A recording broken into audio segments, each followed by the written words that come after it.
Okay, just going to do a quick radio check again. If stream wants to work.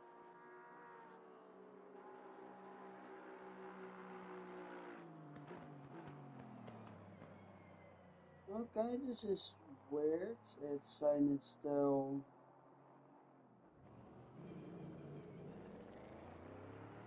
being planned.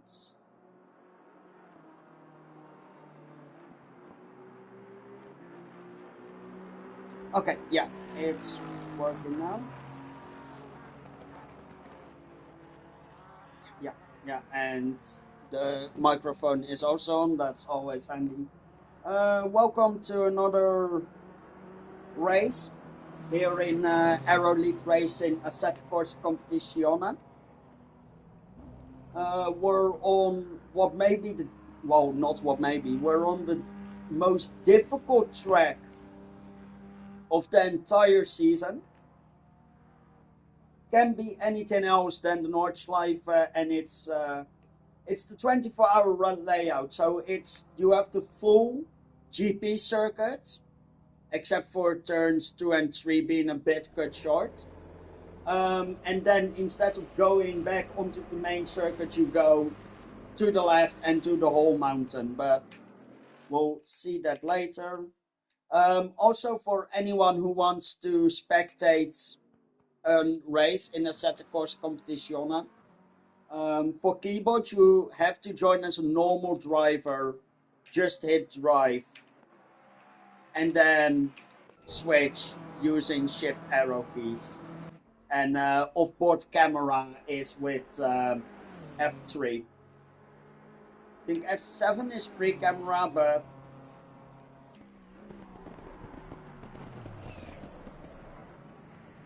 oh right. Shift arrow up teleports you back to your own car, which kind of annoying. But yeah, we have a good grid up here again.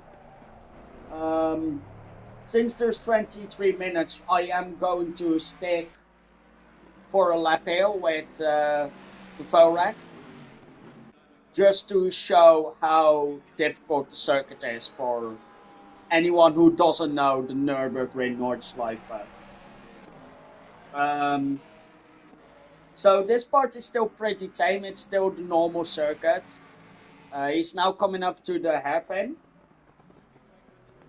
which is pretty, well, I want to say slow. It's still second gear. Then you go into the Schumacher S, which you can theoretically take flat out, but it's a big risk to do it.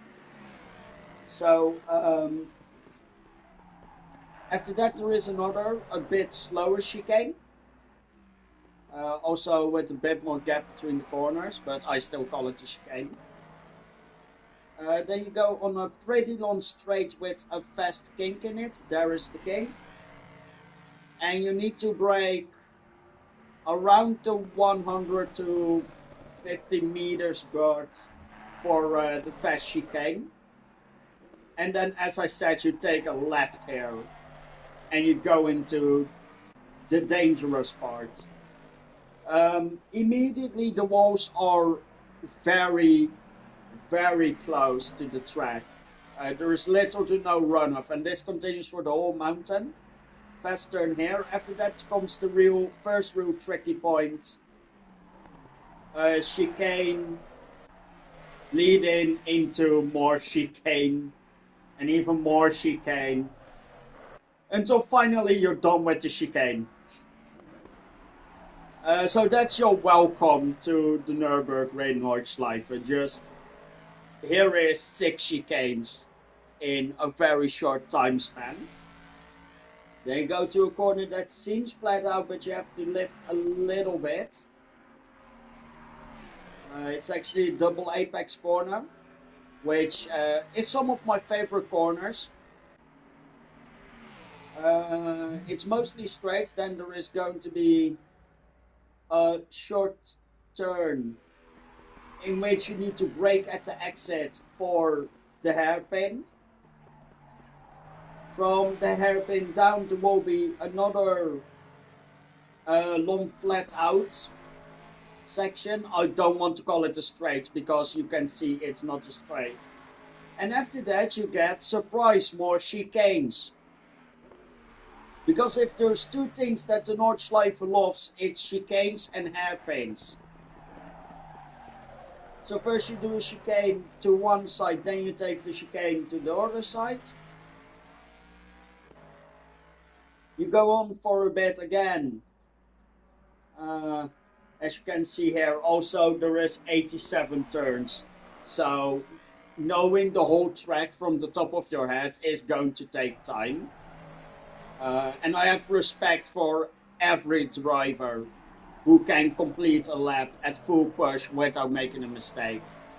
Because just look at the map, just look how fast Doverac is going through all the turns here. It's quite insane, honestly. Now comes another very fun section, I think.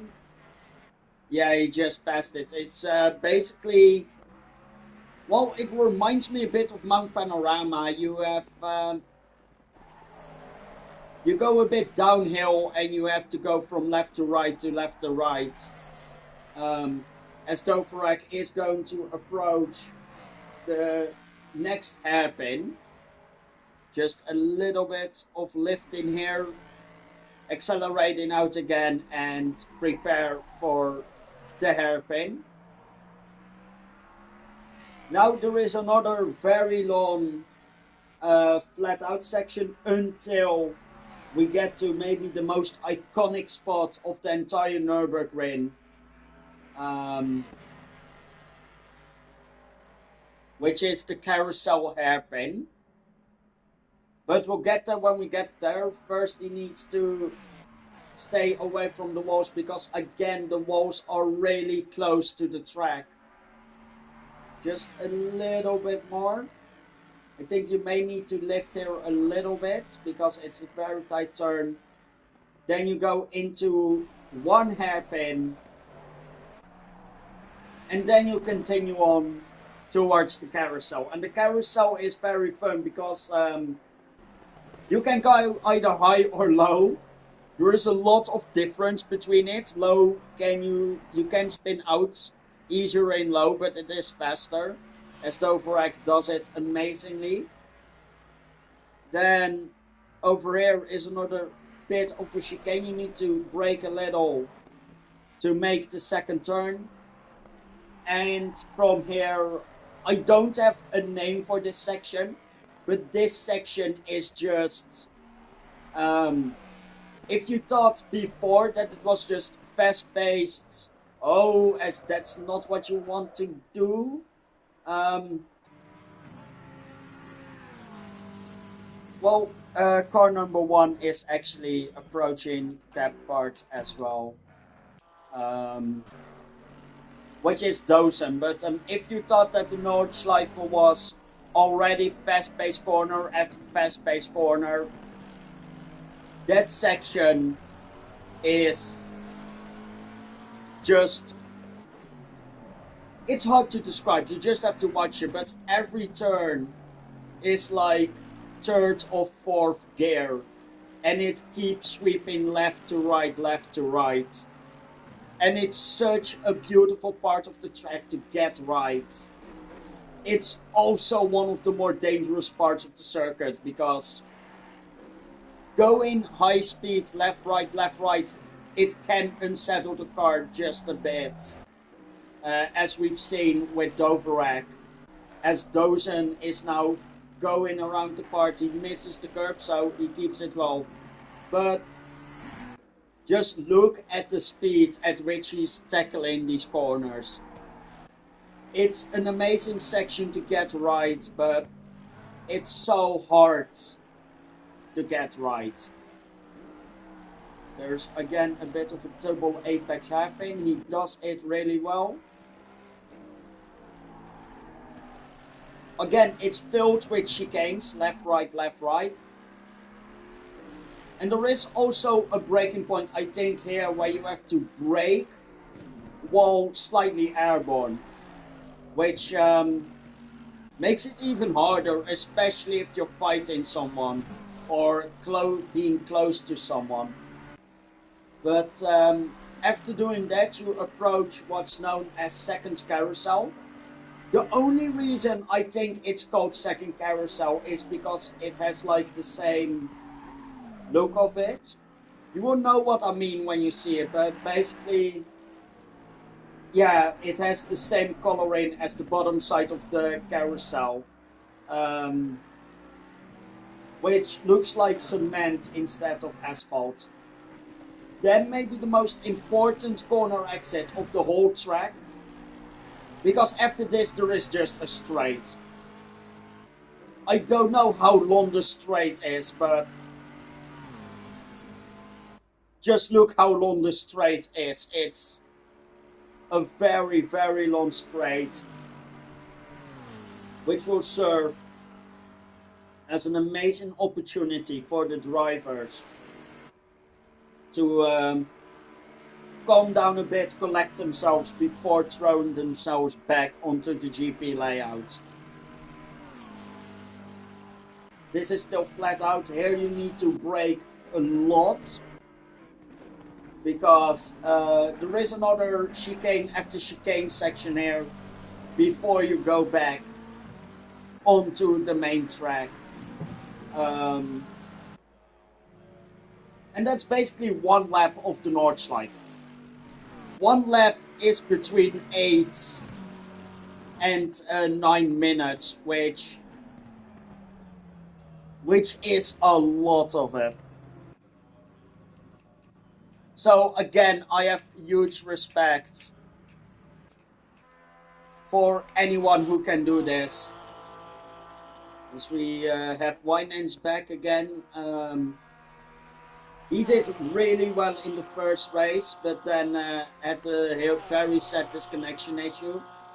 He was going to win for silver class. And speaking about previous races, let me get the standings from last race, if I can find them.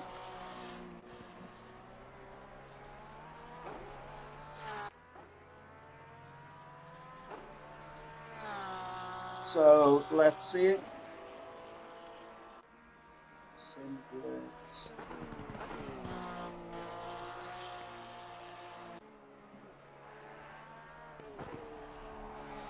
Why can I not see the standings? I cannot see the standings. That's an issue. No, I cannot see the standings, so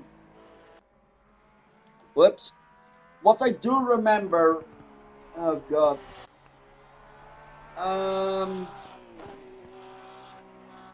This is where I show that my memory is shit.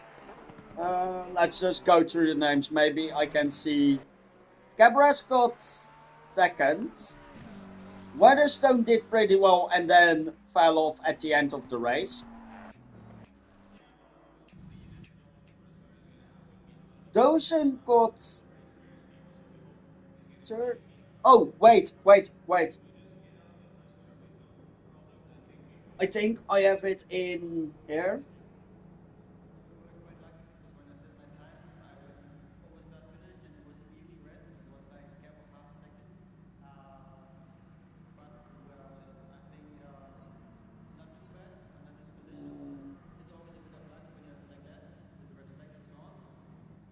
As the car I was watching is back in the pit lane, so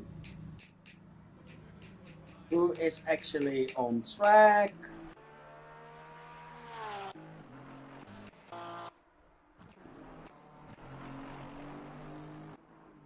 Oh, Jordanov is. Hello, MT. Actually, you got on the podium of your class last race. I feel bad because I don't remember who you are.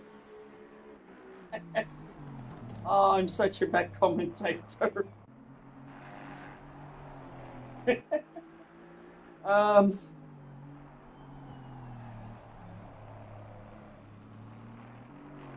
I actually have to filter by anything that I've said.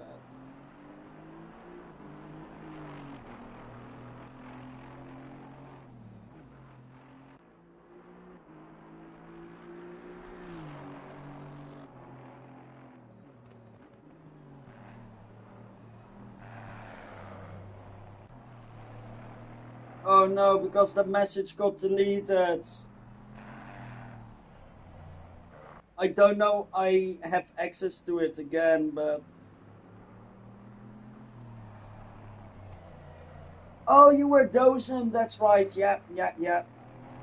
I'm sorry, I forgot.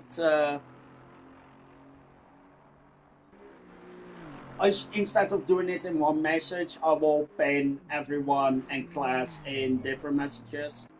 But yeah, you had a really nice race last season, last race, so keep at it. Yeah, I just found it again. Let's see. I completely forgot who won the race. Morrow won the race. Gr3 got second, I believe. And Auclair from Silver Class got third. If I recall correctly, I may be completely wrong on this, but who cares? That was last race. This race is a lot different. There is no place like the Nordschleife, and it's amazing. Let's see, who else do we have here? We have Morda, we have Finance, Bojan, there's Popov, there's Caravello. Dave Weatherstone, we really expect a lot from him. Again, he fell off towards the end last race, but he had been running in podium positions for most of it, so I do hope he can make it.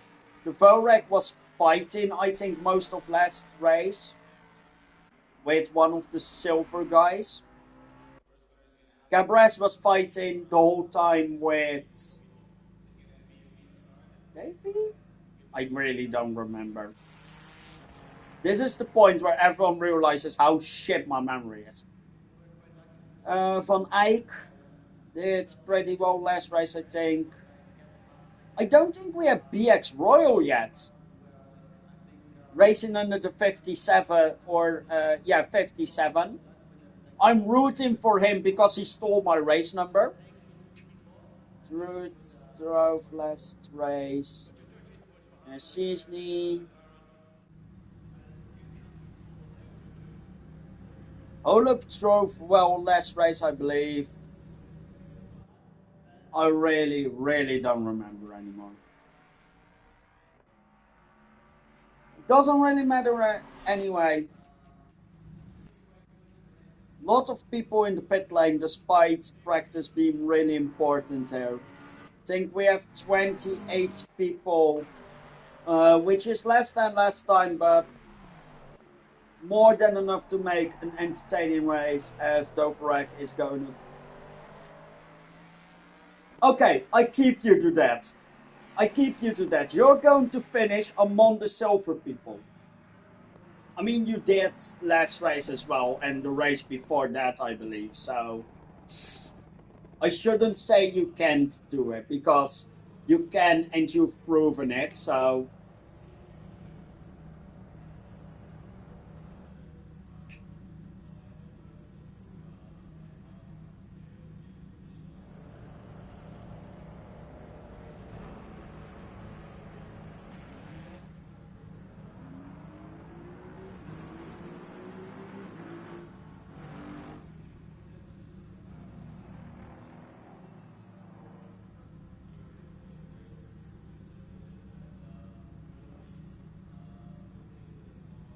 let's see.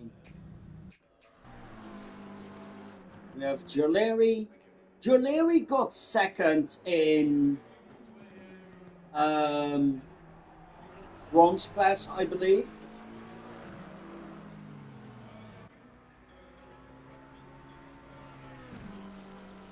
Yeah, yeah. It will be more a case of who can keep it together instead of who is going to be the fastest. Um, because especially on the mountain, overtaking is very, very hard. I think the main overtaking opportunities are on into turn one, into the hairpin of the GP layout, into the chicane of the GP layout, and on the long straights towards the back of the lap. I think outside of that, there aren't really good overtaking spots unless someone makes a mistake or is slow out of corner. Because on this circuit, and well, in general, but especially on this circuit, you have to be there to make a move. Being slightly alongside and diving is not an option on the Nordschleife. Because if you do damage yourself, it's a very, very long way back to the pit lane.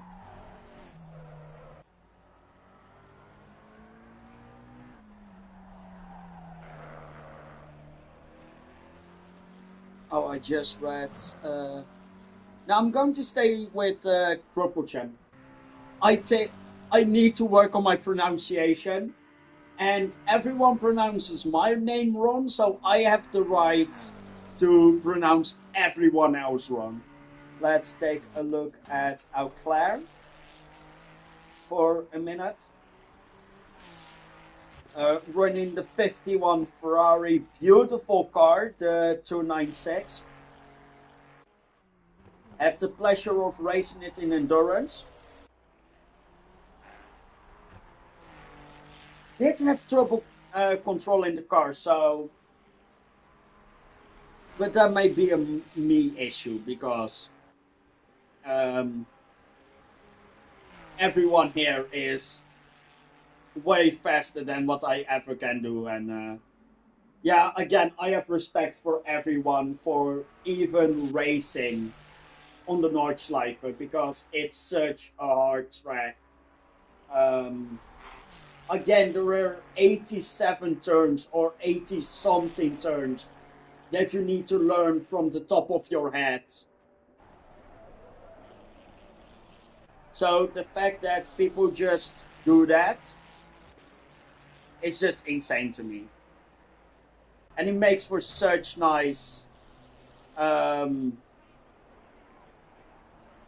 I want to say racing, but it's really just following each other and hoping someone makes a mistake. But you know, that's racing sometimes. This is literally the Monaco Grand Prix in Formula One, but then 10 times as long.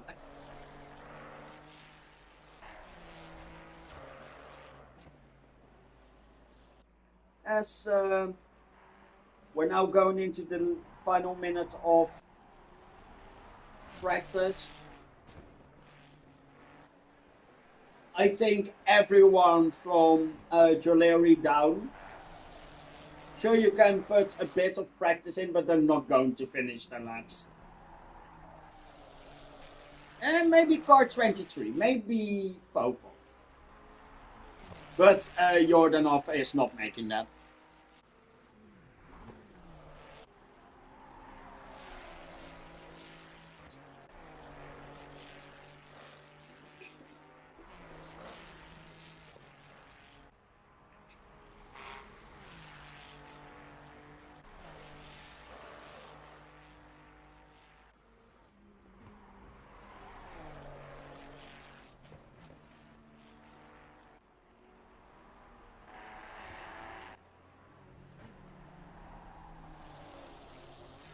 I love that they post signs along the way that say how far you've already traveled, like the 18 kilometer sign we just saw. At least I think that's the distance between start-finish line and that point. With start-finish line being start-finish of the Nordschleife itself, not the GP layout.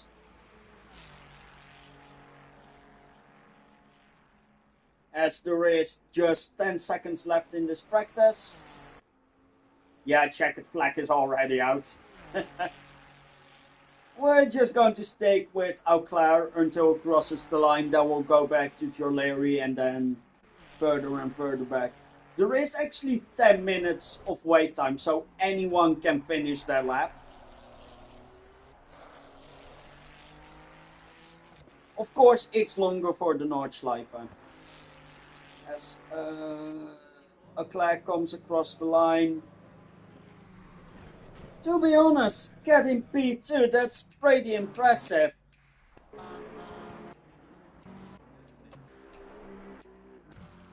Where is he? There is Gr3.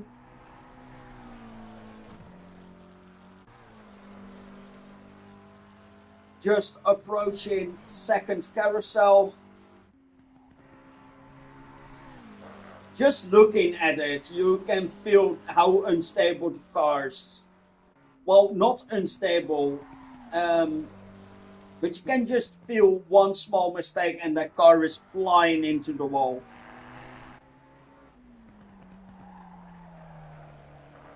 As he takes the low side of the carousel.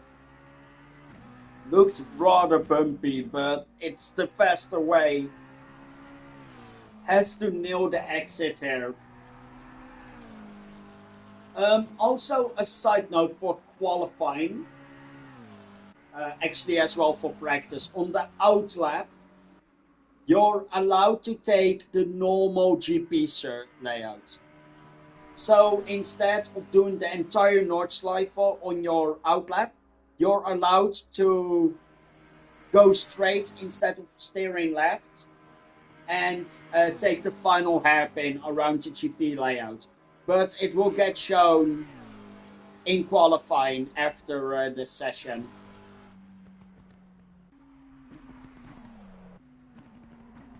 As I think the 24 will be the final car we are waiting on.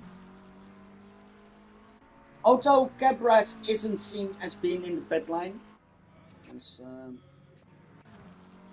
we're focusing on Popov now. Lap times here don't matter really, so.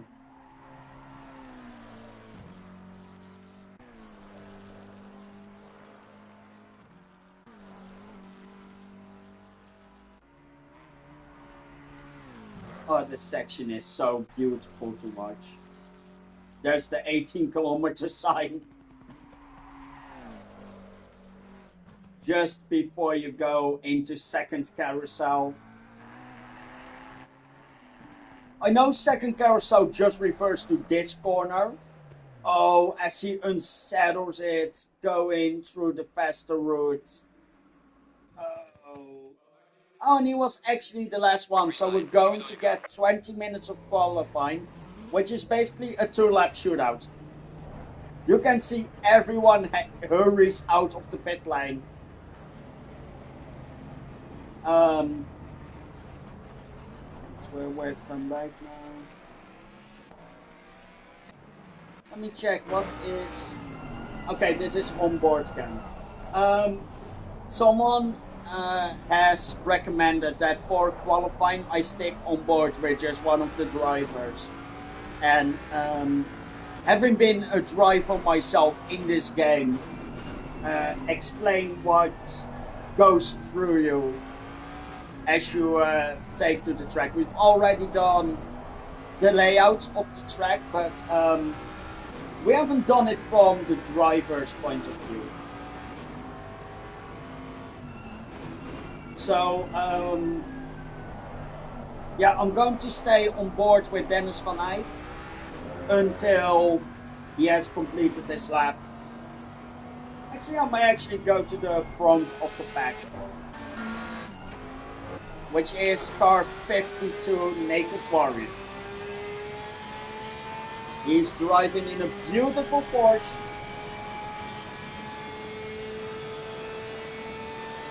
Never say anything bad about Porsche. Beautiful cars.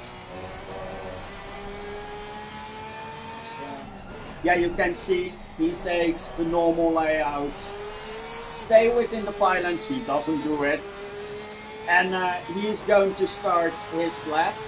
He may get a bit of traffic, but it doesn't matter. So, coming into turn 1, you want to look at the side for the signs. You can use, because the turn is kinda,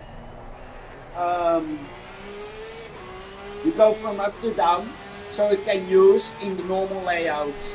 You can jump down through turn 1. Turn 2 and 3 is cut short. Then you go into the chicanes of 4, 5.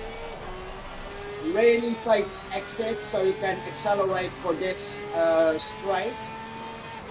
At the point where the curb start is about where you brake for the hairpin. Stay in second gear, or first in the Porsche.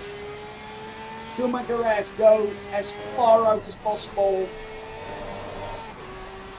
You have to take the curbs here. They can unsettle the car, but otherwise you lose time.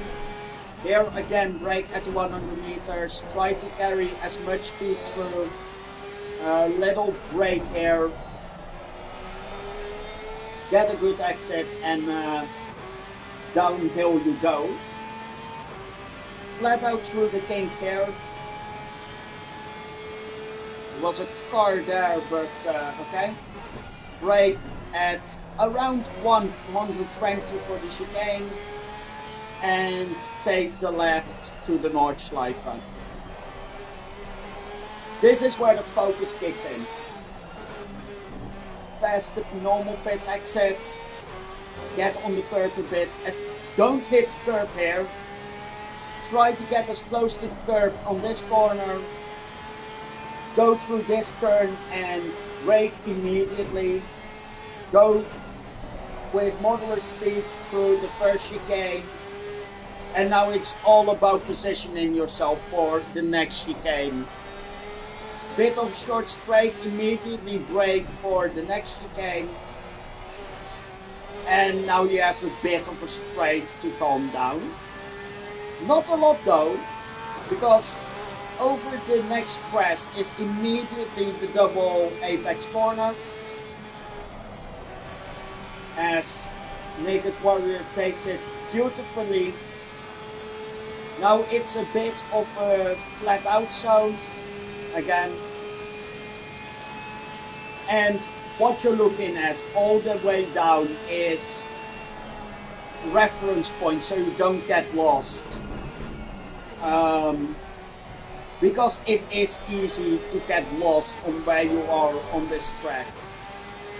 So for instance, for this next section, which I'm going to call the double chicane, what you're looking for as braking point is the top of the hill. Because at top of the hill you need to brake. And it's all about finding those little reference points. So you know where you are without looking at the map.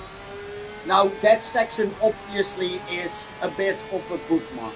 And from there you can count.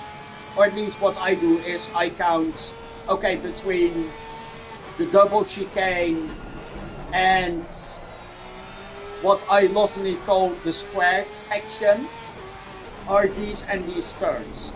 And you need to keep a mental note of what corners are between two sections, so you can prepare for them, because you can't keep the whole track in your mind all at once, as he goes a bit off at the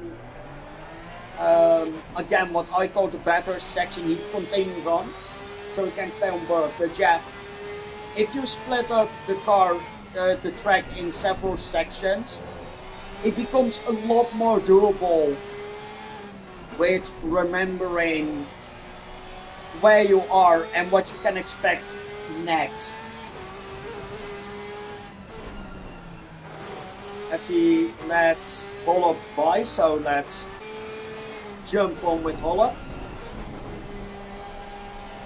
as he makes this double apex happen and has another flat out section. But yeah, you can use anything as reference point. Previous corners, marshal tents, kilometer signs like the one up there. But what I find the easiest is using different corner and segmenting them. Because even though this track has 86 corners, not one corner is the same as another one. As Holub is now approaching the carousel, the field has spread out nicely, which is a good thing for this amount of cars, that they have the space to spread themselves out a bit and that you don't have to be afraid of backing up too much before the next car approaches. As again, this section is the most adrenaline rich, because you can see from the driver's point of view, most of these corners are just blind, and you're taking them in like 4th to 3rd gear.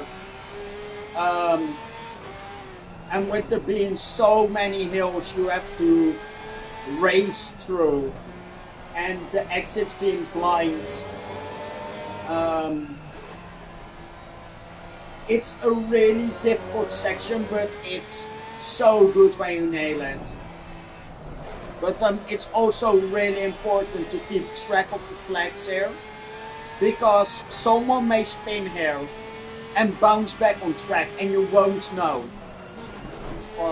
Yes, that breakpoint, just you have to brake well, not mid-air, but you're barely touching the ground, so any movement you make is a harsh one. Jump on the curb there, kinda.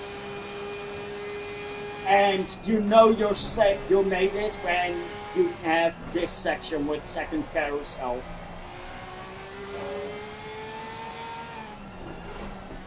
It's such a lovely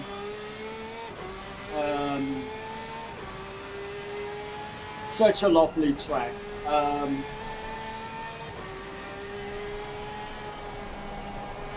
Just to watch, but if you're driving, there's nothing but pure adrenaline throughout the whole lap. And then this part is just the part where you calm down. Unless you have someone behind you, because slipstream is the king on this section, as you can imagine. Because everyone is going to be top speed, hitting the limiter, and if you get the slipstream, you can really get those few extra kilometers an hour out of it. As Holub is now approaching the start of the normal circuit again. Pit lane entry is a bit short there, but that doesn't matter at all now. First lap is set, it's an 8:20.0, which is a pretty good lap. I'm first going to disable the racing line. I'm sorry about this. There we go. So, with Holub still having the fastest lap, Naked Warrior is next. He just got overtaken by Van Eyck, who got overtaken by Killian. And the good thing about everyone being so far spread is no one is under extra pressure. Because normally you have the pressure from the next car breathing down your neck. And you don't have that here, because everyone has enough space in front of them so that it isn't an issue. I'm kind of going on the dirt there from Black, but hope it didn't impact his race or his lap too much. coming across the line. That's a 8:42. So there is 20 seconds between black and the lap that Holub set. And the 20-second gap isn't even bad. It's just, it's such a long track with so many corners that the gaps are going to be big. As we stick on board with Morrow for a bit in the Lamborghini, but the gaps are going to be a bit bigger than you expect. It's not going to be a game about thousands of seconds. It's about, well, not full on seconds, but it kinda is about full on seconds actually. As Dawson is the next guy, or at least that I can see. Coming up. He is setting 8:24.4, which is P5. So I am just going to return to garage for a bit because it's not about thousands or anything. The gap between P1 and P2 at this moment, we still have Gabras and where is he? Gabras, Weatherstone are yet to set laps, but the gap at the moment is 6 seconds. And again, 6 seconds is not a bad gap to have to pull, because the gaps are just so massive.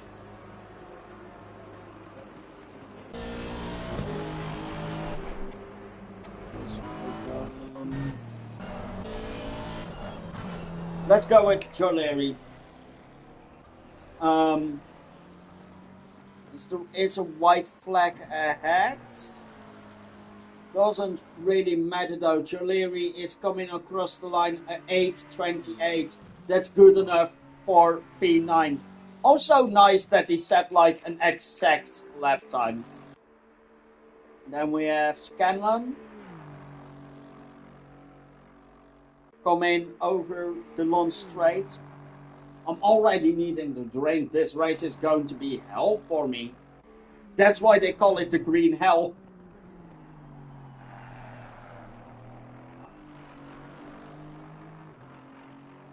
But yeah, Scanlon is coming across the line now.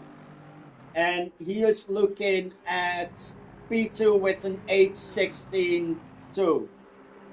I think that's still 4 seconds. As Bojan Jordanov is now approaching. Well, I say approaching. He's just at the start of the long straight. In that beautiful bend.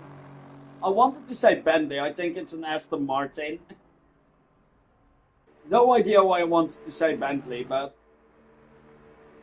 representing his country in the livery. I always love when people make a livery based on the nationality. While the livery making aspect of this game is lacking a lot, it doesn't make for a nice car here as he rounds the final corner towards start finish. A 9:08, not the best lap, but he has another shot. So here comes Donald, a 24.7. I'm actually going to focus not on the car coming to the line, on the car behind them, because halfway through the pits, and otherwise I lose track of the car I'm tracking. But Fitzpatrick in the McLaren, 5 seconds. Stanek has a gap of 5 seconds to Fitzpatrick, which is a bit too far to take advantage of the toe, and I think, yeah, the front of this Aston Martin is a bit damaged. So that's not what you want to see, but it is what you're going to see on this track.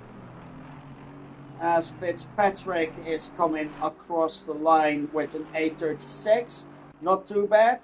Stanek comes across the line with an 8:49. Tierney comes across the track with an 8:27. Then we have Winans. With just 3 minutes remaining, by the way, anyone can still do a lap. Because the countdown timer. As Winans in the Porsche. Can he carry on the momentum that he had in race 1 before he had the disconnect? I really hope he can, because it was such a good effort from him as he comes across the line. And it's going to be an 8:25. That is a pretty good lap from a silver driver. I don't think it's faster than Eau Claire, but it is a good time. As Holub is the guy who started the qualifying run. And he may even have time for a third lap. Which doesn't sound too bad. An extra shot in the qualifying, because it's very easy to make small mistakes that cost a lot of time on this track. Which isn't something you want to do.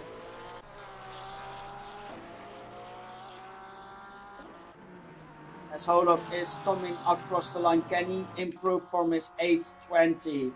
He goes an 8:18, which is a better lap time, yes. So we're now on board with the Porsche of Callion, I'm sorry.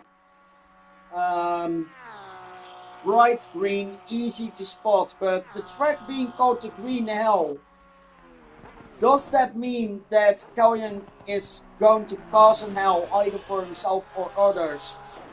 It remains to be seen. Behind him, the fast and consistent Porsche of Cabras, as Callion is coming across the line on 1:23. Cabras is approaching the line for 8:18. So not a bad lap at all. With less than a minute remaining on the normal clock, we have Popov approaching. Then it's Fracas Black again. Popov does an 8:18.7. I'm not too focused on the tanks because it won't be that close, but lots of guys have already quit after 1 or 2 laps. Which is good, because you need to save your focus for the actual race. Especially the first few laps. Black is going to be the first who actually finishes. As he's approaching the line for an 8:31. Then we have Drought approaching the line.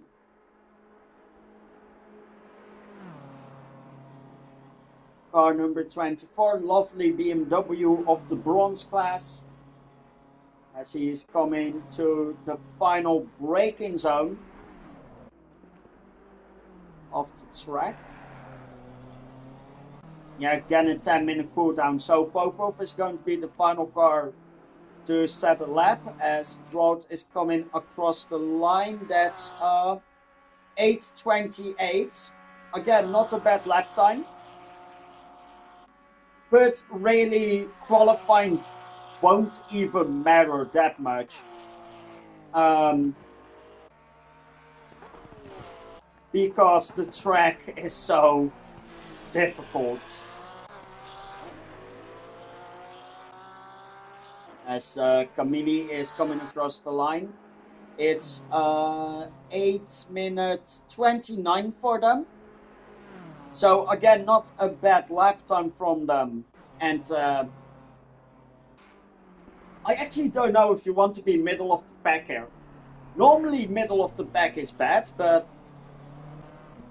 on the Nordschleiffe that counts triple. As Nincini is coming across the line as well. It's 8:27.9 for them. Gr3 is on the start of that straight. At the start. Or at the end, I'm sorry.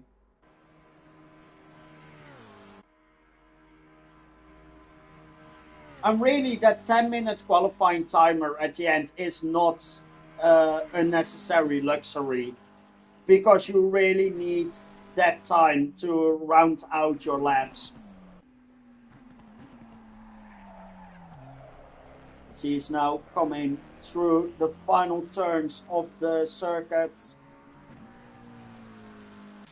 Auclair is invalidated, so we will not be focusing on him.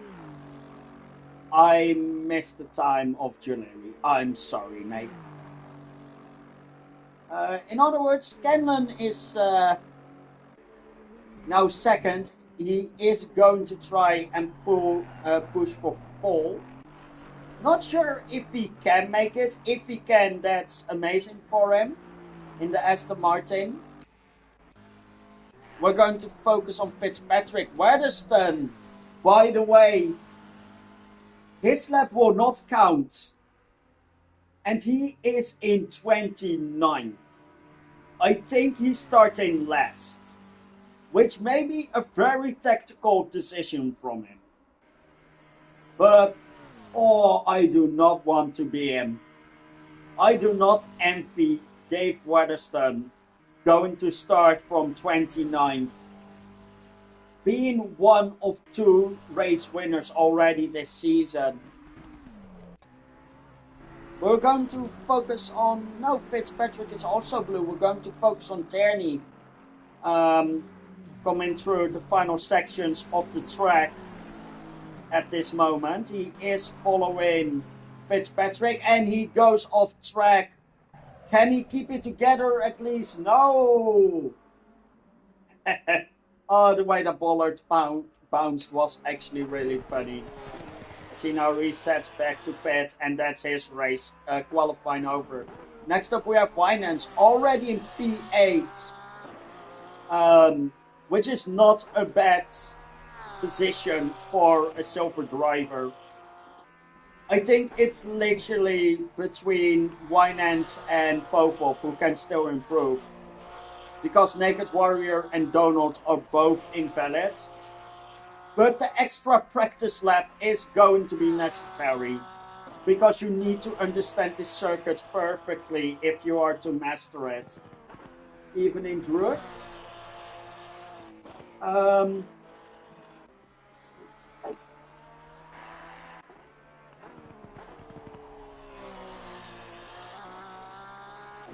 As he goes through his second carousel onto the start of the long straight.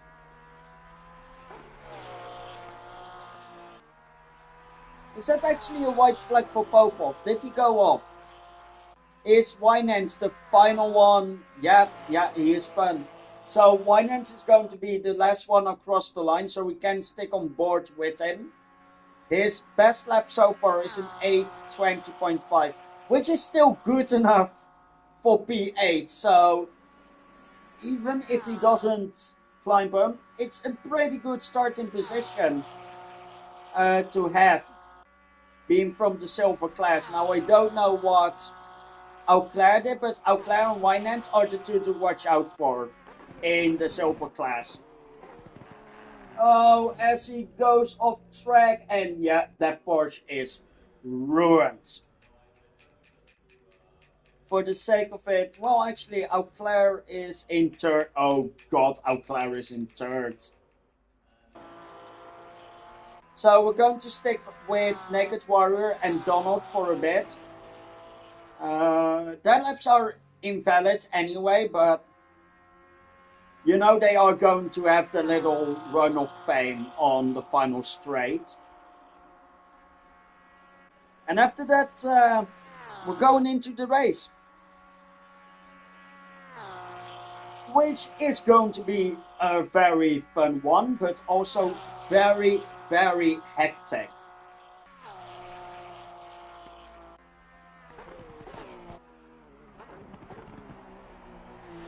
So I'm already going to apologize in advance. I am not going to be able to see all the chaos, because there is going to be so much of it. Snakehead's Warrior finishes his lap. And there was Donald. So we have...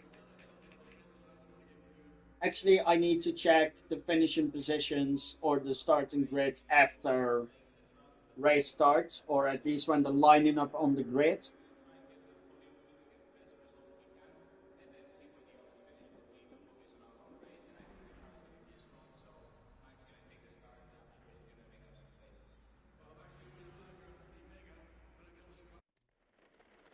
Oh God. Oh God. So we're going to race in mixed conditions. It's going to be light rain at the start, but as you can see, after about 30 minutes it will dry up. The track is wet, so that's not going to be fun for most people to be driving on after driven on dry conditions. But this is what you have to be prepared for being a racer, so I hope everyone has done their laps. In the meantime, we have Morrow looking at a clear field ahead, followed by Scanlon, Auclair, Weatherstone, Cabras, Hollop, Popov, Winans, Van Eyck, and Koyen for the top 10. Then we have Dozen, who has said that they're going to fight with the silvers.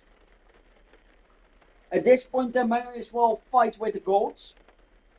Behind them, we have Morda, we have Warrior, we have Joleri, we have Tierney, Nancini, Carabello, Camilli.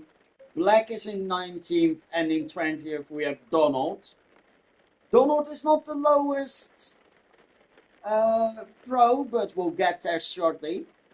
We have Kropotkin in 21st, Fitzpatrick behind him, being followed by Somano and Bojan Jordanov in 25th. Then it's Dovorek in P25, Drold, Stanek, Druid, BX Royal. Did I miss Weatherstone? Oh, Weatherstone is in 4th. 30 seconds. Okay. I am not going to hit drive. I'm going to teleport to the pits and not take part in this session.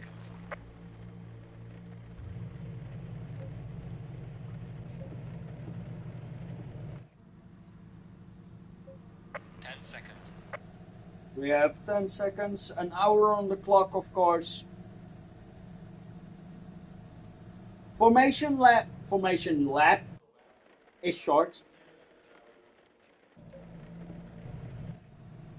Lap being taken lightly because it's literally the final straight and a few corners, but there is sadly not an option to have the GP layout as a formation lap. So as we're approaching the starting grid, everyone will have already been told to stay in formation. So there is little chance to heat the tires up,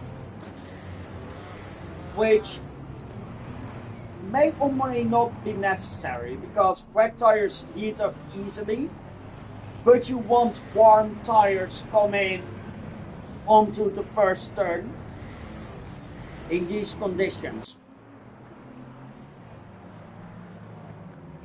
I'm going to hit drive now. That was a mistake. Well, no, that was not a mistake. I can still, as Samano hasn't pressed drive either, so he's in pit as well, as they are now coming towards the first turn or to the start grid. Everyone close together as it should be. Morrow is waiting for the green flag Eau Claire is looking behind him. It's green, green, green. Morrow, well, has had a good reaction. Scanlon also. Eau Claire is in there battling with Weatherston. And I think Eau Claire is off. Where is Eau Claire? As there is more chaos back there. Oh. Doverek's car looks wrecked. Absolutely wrecked. Smano is now out of the pit lane. Krupchen has teleported to the pit lane. Donald's car looks fine. BX Row looks fine. Drog looks a little bit damaged on the front. Druid looks fine. Fitzpatrick, bit of front end damage. Stanek came through nice. Carabello is being pressured a bit. Joleri is looking pretty fine. Eau Claire, his front is damaged from that spin. After getting P3 as silver class, this must hurt him. Tierney's car is looking pretty okay. The BMW of Black isn't showing damage. Camille has gotten through. Naked Warrior seems like to have gotten through. Van Eyck seems to be undamaged. Holub seems fine. Popov kind of fine as makes a nice dive up on Scallion. Scallion really struggling, going wide here, losing more positions, but no damage there. Or is that damage on the front there? No, there isn't. Dozen is in P4. This is not something I have expected, or P5, I don't know. Until everyone is through the first sector, everything is a bit messed up. I think he is in 5th. No, 6. Callion is in P5. Then we have Cabras following Winans. From the silver class moved up to 4th. Followed by Weatherston. Who, I don't know when he set that lap, but he's second now. Leader is Morrow. Morrow is wanting to get back-to-back wins. But yeah, I'm really impressed with Dosen being here. So him saying he will be fighting with the silvers, not light, as Holub takes a bit of a detour. Seems like the side of that Porsche is slightly damaged. It's hard to see from here. Is there damage on that Porsche? Yeah, may just be the sponsors though. It's hard to see. No, there is damage. He is being hunted by Dennis Van Eyck, so the pressure is on as Scanlon's weekend goes from bad to worse, as that is an unsafe rejoin. He lets Warrior past. He lets Tierney by. He has like Camille by. It's not his race. He has also been hit by Eau Claire, who is wanting desperately to make up places after that spin in turn 1. I don't know if it was taken out. I don't know what happened there as he goes for the move in the hairpin. Bit of a ballsy move, but he makes it stick. Scanlon not enjoying his position. Also, the gap between Dosen and the rest of the bronze pack is amazing. It's also amazing that there is more silvers in the top 10, I think. No. It's kind of split. But amazing to see the lower classes fighting with the higher classes. Let's see. in front and behind Weatherstone is about the same. Morrow is driving away from the rest of the back. Cabras is following him still. Then we have Winans. Callion is being followed by Dozen. Dozen is a bit under pressure from Moore, who himself is under pressure from Popov. Then we have Holub after his, let's call it grass mowing incident. Van Eyck rounds out top 10. Then behind Van Eyck we have Naked Warrior being fighting with Tierney. Camille is being chased by Auclair, who has now a 2-second gap from Scanlan, who is being followed by Blackjack. Fitzpatrick, Joleri is fighting with Draught. BX Rowe is following close behind them, and then there is Carabella. Chaos Truth is there, being followed by Nizini. Then we have Stanek being followed by Donald. Somano has recovered from his pit lane start. And Dovorek and Jordanov are fighting at the back. And even further down is Propogen. As wow, that rear end of that Ford is destroyed.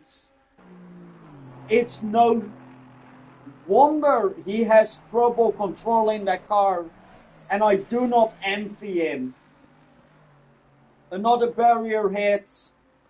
That's going to be a very landy pit stop. But back to the front group, Weatherstone is losing a bit of ground to Cabras. Let's see where the other close battles. Moore is still close to Dozen. And Popov is even closer now. But like I said, this is not a section to try to pull overtakes from. It's more about pressuring your rival into making a mistake. As it looks like the rain is getting slightly heavier, but not by a lot.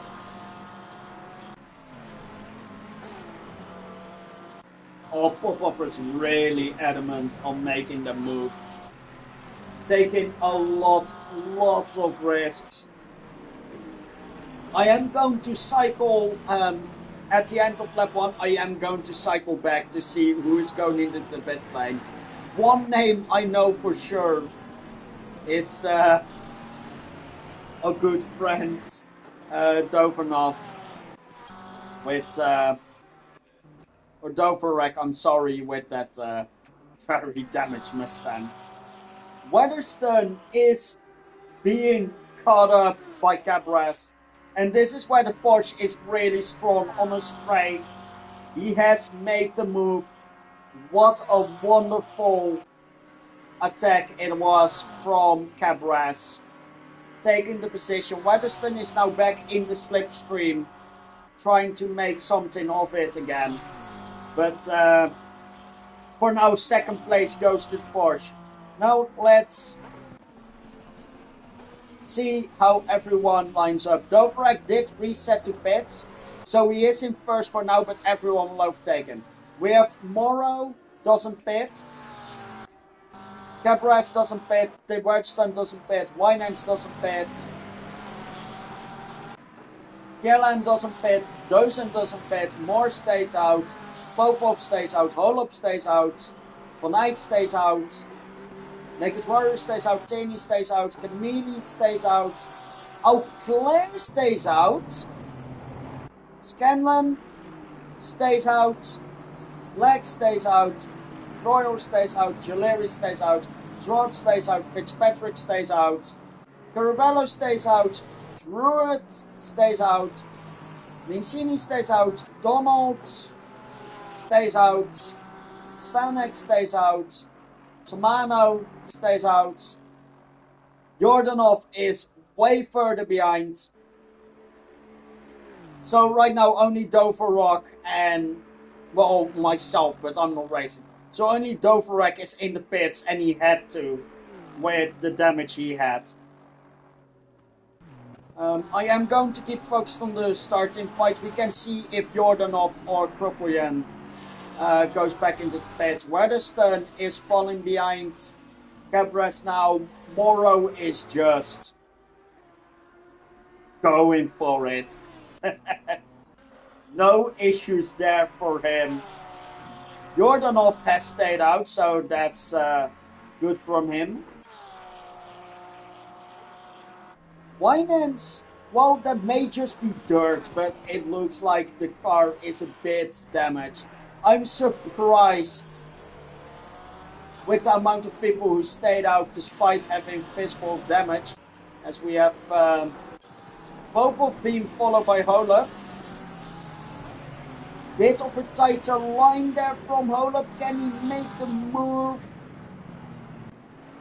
Nah, he can't. Again, like I said before, you need to be really alongside if you want to make a move into the mountain range. But this has given Popov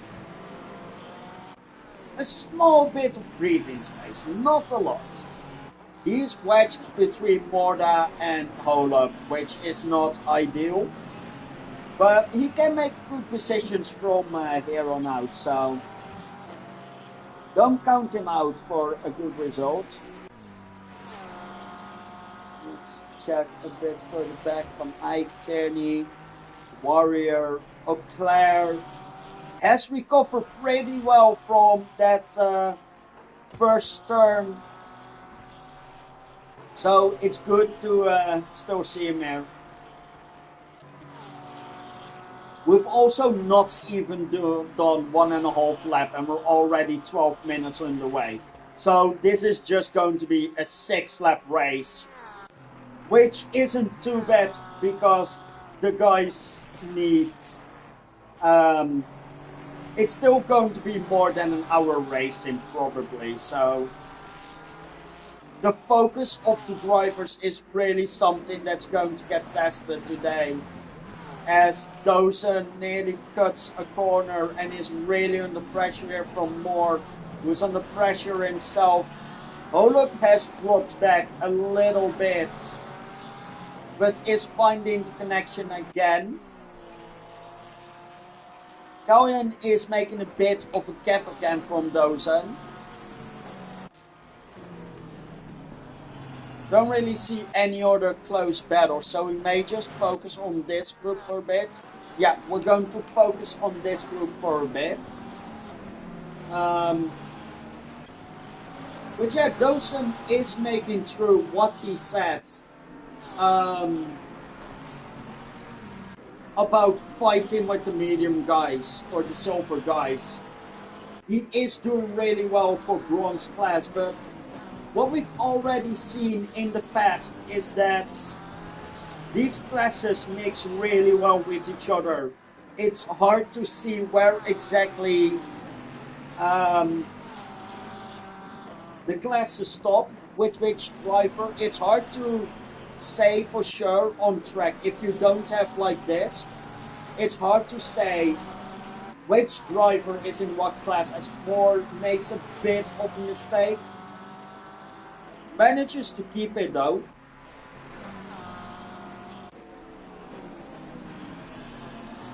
As the Vorek is now out of the pit lane again. So that was a very long stop, but he did reset to pits. That's what you get if you reset to pit.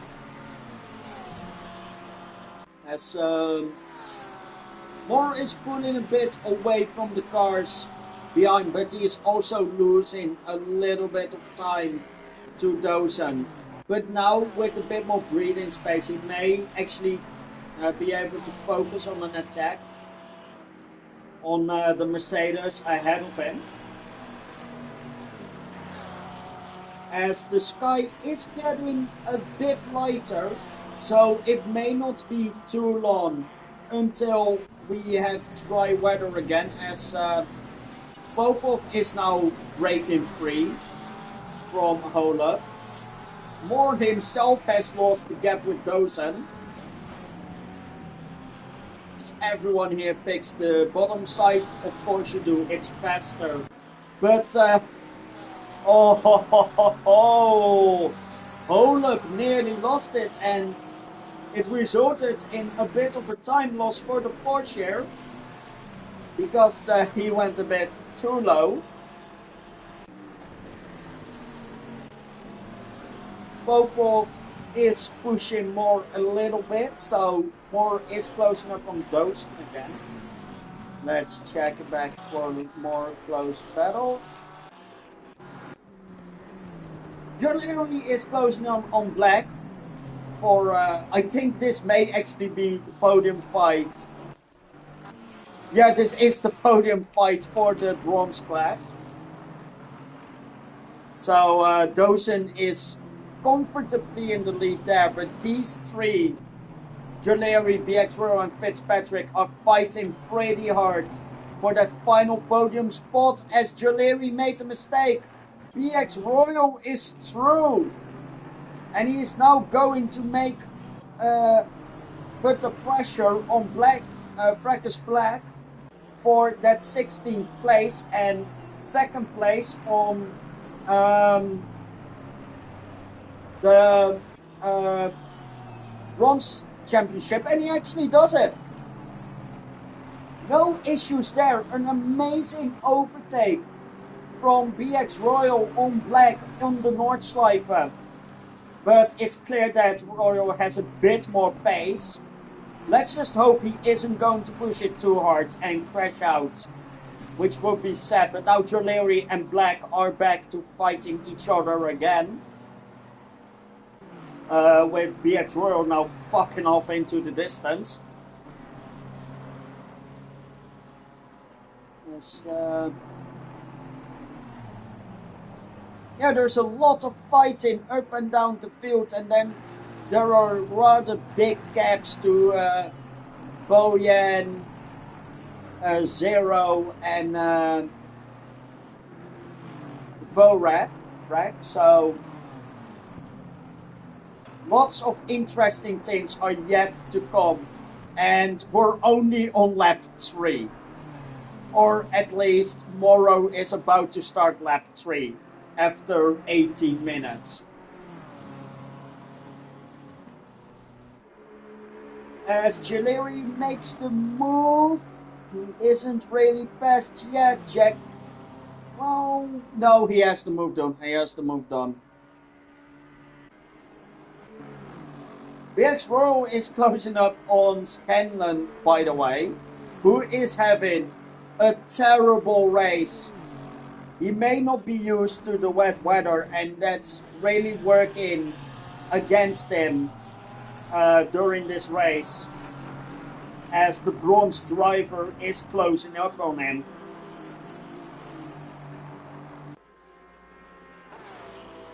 Moore is in the pits, probably for damage, but then something must have happened up front. We're going to take a break from this battle. There's Dawson. There's Holub. Popov is behind Dennis van Eyck. There has to have been an incident there, and Dawson goes off, let Holub by. But something must have happened between Popov and Moore. Really unfortunate. Holub is the one who takes advantage of it. Dawson loses a place to it. But he's still comfortably in the lead for the bronze class here, so I don't think he will mind, as that rear ring does look a bit damaged. My apologies, I'm getting the hiccups. Popov is close to Van Eyck though, so he is wanting to make that position back. Really, my apologies.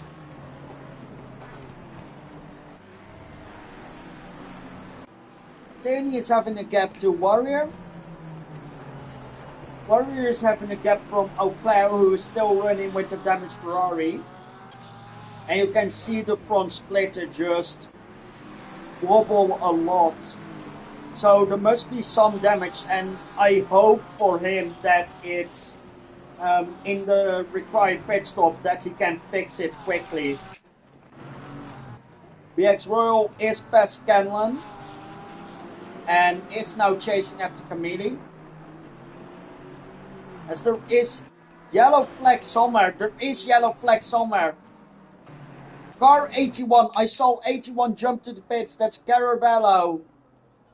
Jump to the pits from the normal circuit. This is going to be a long pit stop. As Moro is having a 2-second gap from Cabras. Did Cabras get by Weatherston? I don't remember it. But Weatherston is now being chased by Winans, the silver driver. Can we have another silver driver on the podium between the gold drivers? ART is once again looking for a double podium. With them being from the same, what do you call it? The same competition, the same league, the same. No idea what ART stands for, but with them being from the same group, are they going to be nice to each other? What are the team orders like there? As Weatherston may have made a mistake that allowed Winans to get closer. Yeah, I don't think that where Davey is comfortable with the weather conditions we have here. As Calvin is being followed by Holop. Holop has a gap to Dosen now. Popov is now chasing him in 8th. Van Eyck has now dropped back a bit. Taney has gotten past.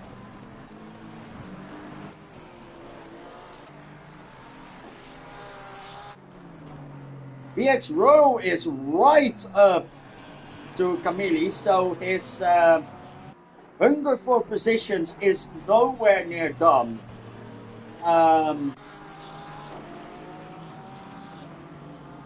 Which is always good to see, but I hope he's not making more moves into this section, because with every move you make here, it's a big risk.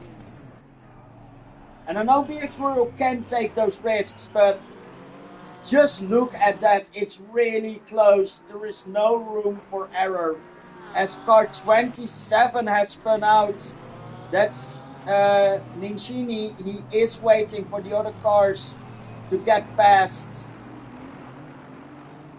Has to bump himself into the barrier.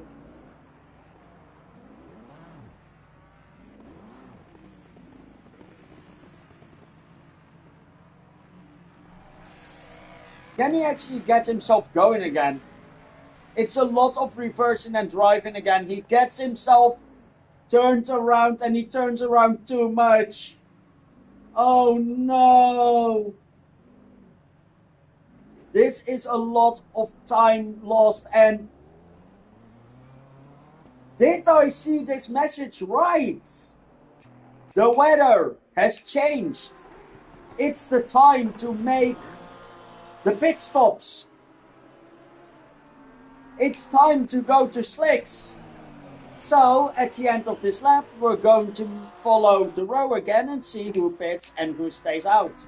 For the moment though, we're going to stick on board a bit with Winans and Callian, who are both fighting with Porsches. Weatherston is actually the only one in that group who isn't in a Porsche. So, and then the fight with Weatherston and Winans isn't even that big anymore. So we're just going to focus on Karen Hollop. Why is the white flags? Who made a mistake?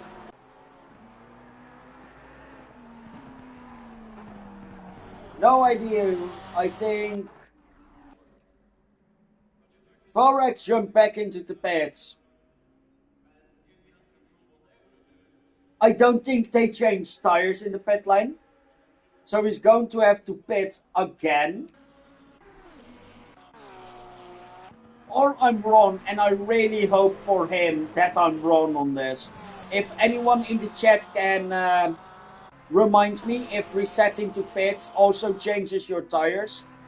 Because if it doesn't, that's end of race. As Witherspoon is really put under pressure here. The gap is less than a tenth. And he gets... Oh, it's not a reset. It's a normal pit stop, but he got a stop-go penalty. Oh, it goes from bad to worse. Oh no. As these two are now going to the straight. Exit is everything here. Davy goes pretty wide on the exit, but doesn't matter because the Porsche is so fast in the straight line. He is alongside. He's already passed. Straight has just started and Porsche has already pulled ahead.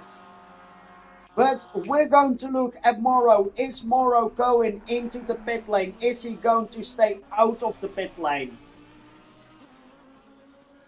I think it's a pit stop. Yes, that's a pit stop. How is Cabras going to look? Is Cabras going into the pits? Surely he is. Yes. Then we have Winans and Weatherstone. Both of them are going into the pits. I think everyone is going to make a pit stop at this crucial moment. Yeah, the track is dry. Everyone is making their way into the pit lane. Trying to get that advantage over everyone else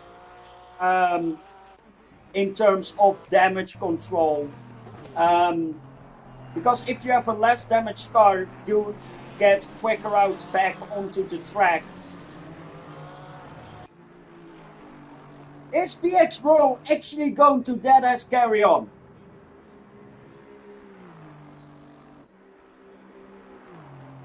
Okay. So BX World has decided, frick it, I'm continuing, as Morrow is now back out of the pit lane on those slick tires. Will he have the grip? Scanlon also skipped the pit lane. Stays out on those wet tires.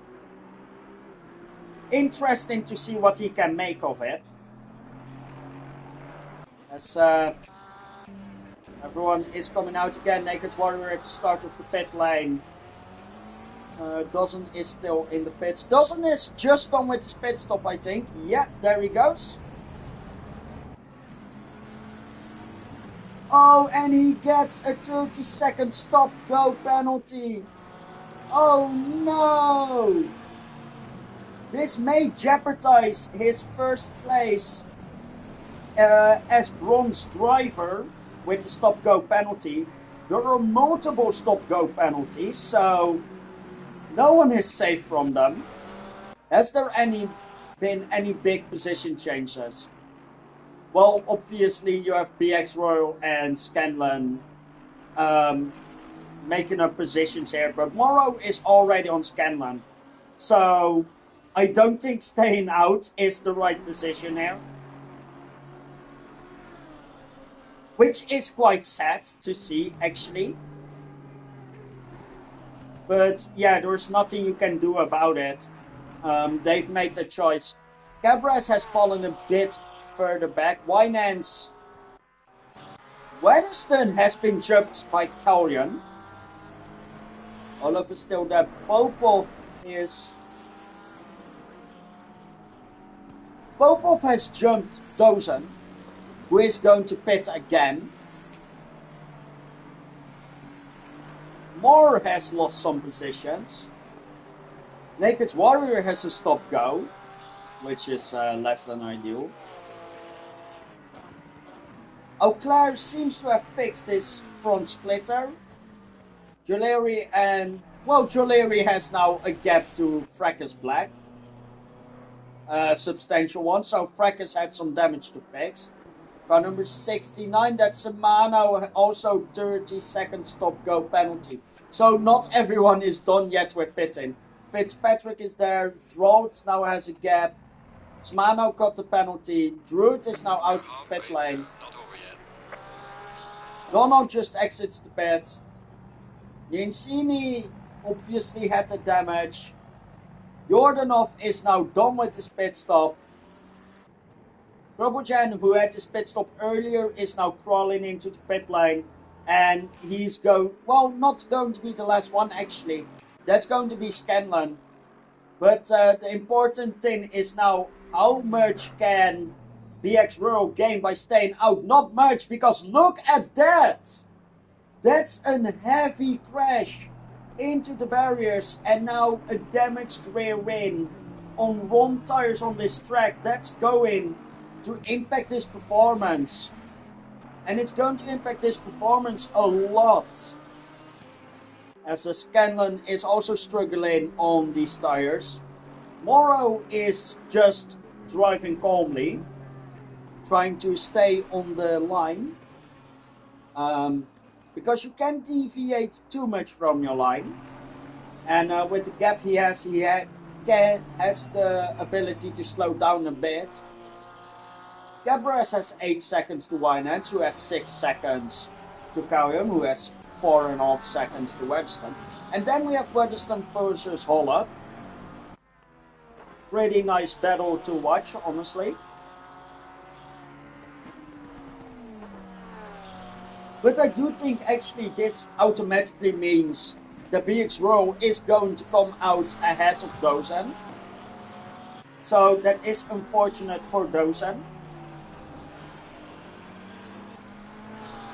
But he did make true what he said. He was fighting among the silvers, and I respect him, as there is a flash of yellow flag. No idea where that came from or where that went. As Olaf is now dropping back a bit from Weatherston, and I really think Weatherston's problem was, ironically, the weather. I think he didn't feel that comfortable racing in the wet, and now that it's dry again, he is having a better time as Olaf is struggling more. Popov is being followed by Dozen, but I mean, you can still push, you can still try to make the most of this race, but that penalty has basically condemned him. Actually 30 seconds.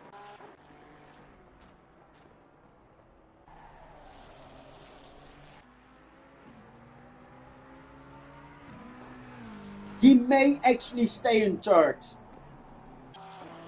So that's interesting to see.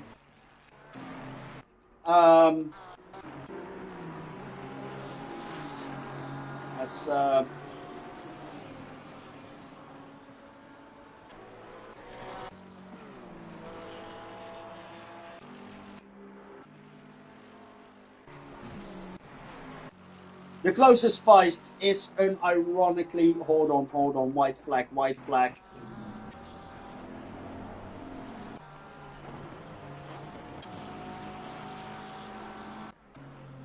Oh, it was for Scanlon. Scanlon made a mistake and has now officially dropped behind Morrow, which he was going to do anyway because pit stop. But this race is really going from bad to worse for the 91 Aston.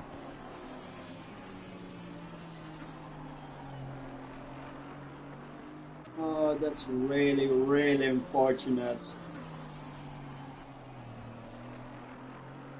But for how long we've been racing, the pack is still pretty close together. If you put these gaps on the normal layout or like on an enlarged map, there are gaps, but looking at it like this, empty track and then one cluster of dots, it isn't that bad. It isn't that bad. So Morrow is now within 2 seconds of BX Royal. and BX Royal staying out there really wasn't the right choice. I can hear his tires going off, and I can see himself going off. So, I mean, staying out, it may still earn him the WIC class win, but that's more because of the penalty of Dozen than it was because of his own strategy.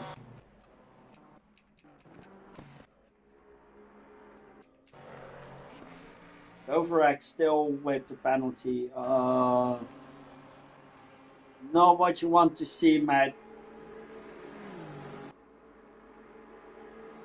The penalty has been detrimental for quite a few drivers, and it's I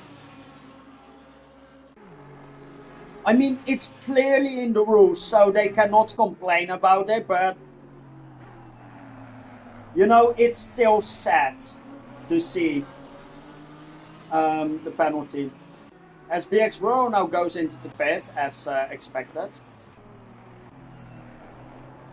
Surely Scanlon is also going into the pit again. Oh, that's fast, that's fast. Oh, I think I know why so many people speeded. The pit limiter sign is destroyed. Cabras clears the guys in the pit.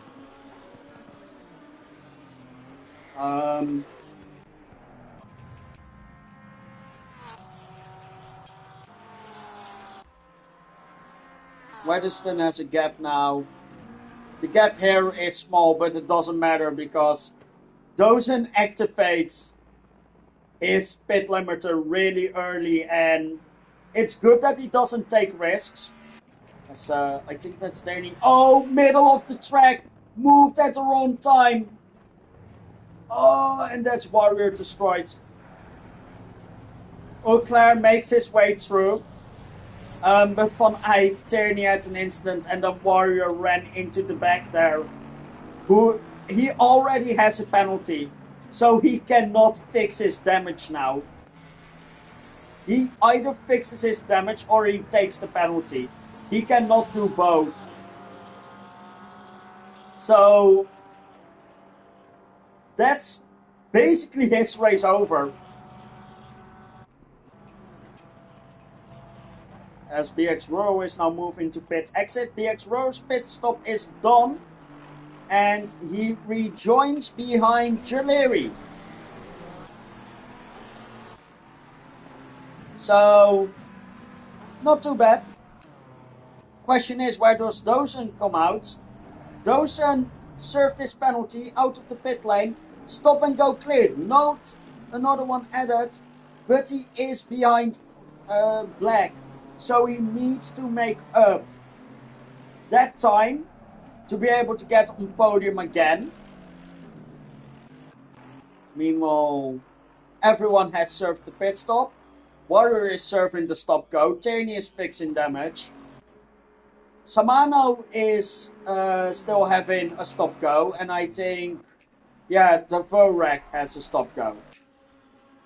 Moro has a clear gap. Cabras has a clear gap. Winans has a clear gap. Hellion does absolutely not have a clear gap. He's been untouched by Weatherston and Hollop. So this is an interesting race to see.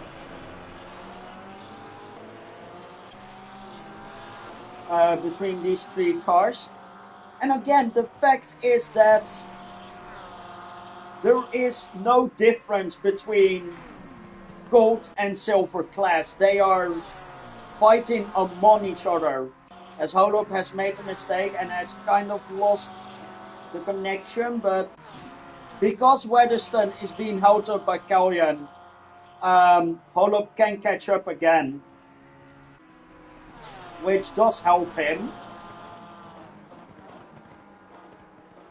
It's a real good thing that these cars... I want to say made for running in dirty air. A bit too much dirty air for Holop, who went onto the grass, may have touched the wall, but not a big amount of damage. Looking a bit further back. Gr3, 2 seconds here.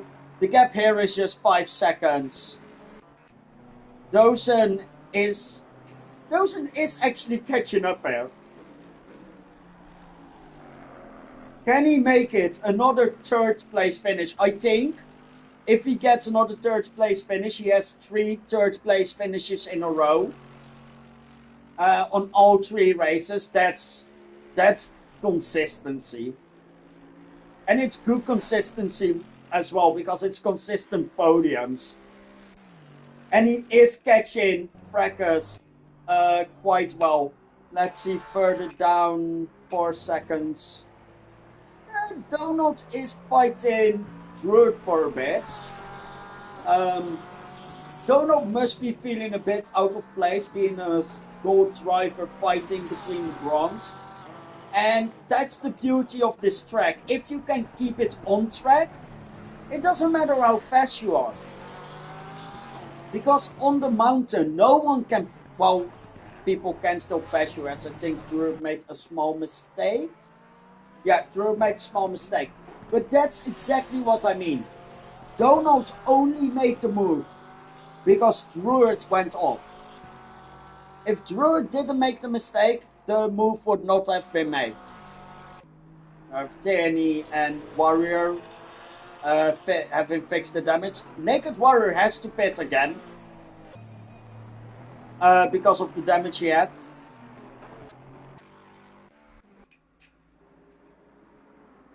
Fitzpatrick is fighting with Scanlon. Again, here we see Scanlon is faster. But because there is no room, he cannot pass Fitzpatrick until Fitzpatrick makes a mistake. Especially in the comment sector. Like if they get to Carousel and Scanlon isn't past Fitzpatrick, he's not getting past until they get to the long straight. And even then, it's McLaren versus Aston. I don't think he wins that either. So he has to make the move fast. But seeing as how they're racing right now, I don't think the move is coming.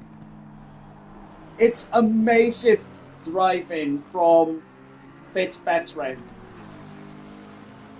Although the move has been made, so Scanlon can now push towards Dozen, who, if I see that right, he has taken a gap out of Patrick, Black. Holy damn!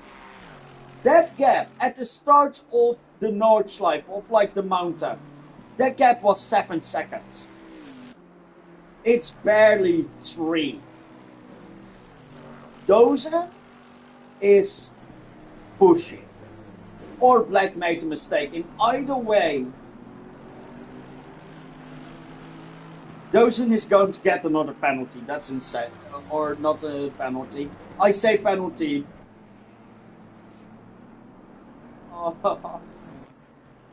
Gofrak has gotten another penalty. He went into the pits to clear his penalty and he got immediately a new penalty. But Dozen is going to get another podium. I almost said penalty again. I don't know what my love for penalties is at this moment. Warrior is close to Cheney, but it doesn't matter because he is a penalty. Jordanov is nowhere clear. Somano is near no one. Yinsi is near, well, they're near Vorek, but the Vorek has a penalty. Morrow is clear of freaking everyone. And looking at it, we're going to get 2 more laps of racing. 2 more laps of Nordschleife. I hope people can handle it. Cabras is close to no one. Winans is close to no one. Weatherston is kinda close to Hollop, but then what happened to Callion? Conan dropped by. No, has those overtook already? No.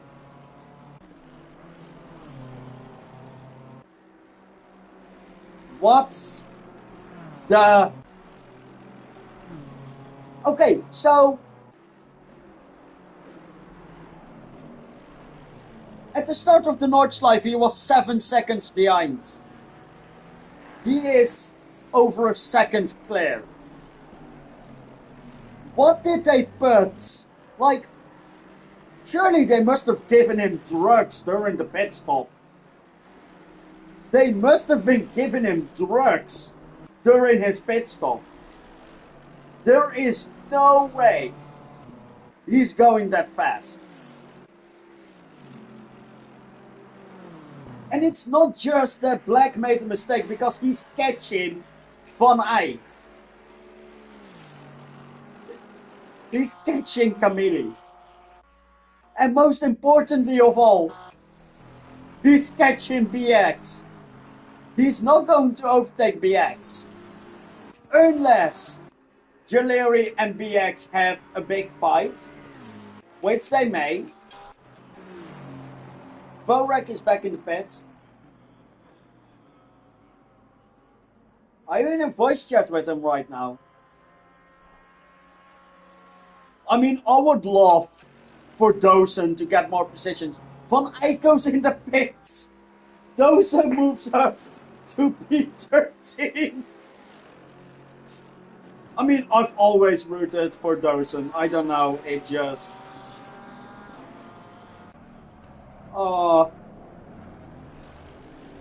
never raced against him, never shared the track with him, but like this is a sparring, he's close enough to BX Royal, and because Royal has caught up to Gr3,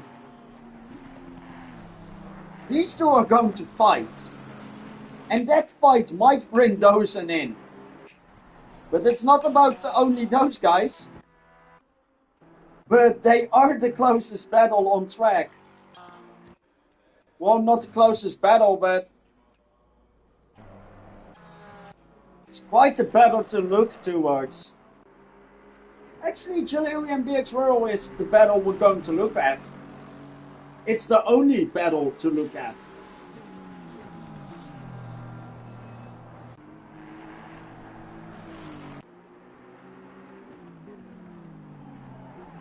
I'm already assuming he overtakes 12.